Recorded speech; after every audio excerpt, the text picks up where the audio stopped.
...2005 Acura MDX to change the drive belt. Here's the drive belt pattern. That's the top.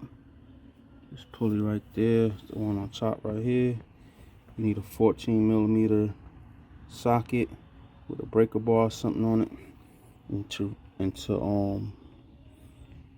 release the tension on it, you want to pull on it this way.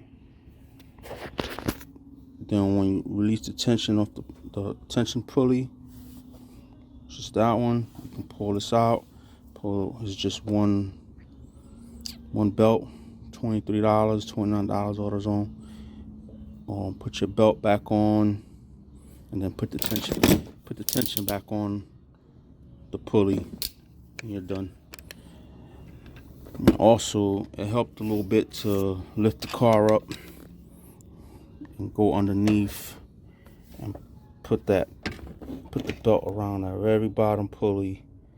I put it around that one and the one next to it.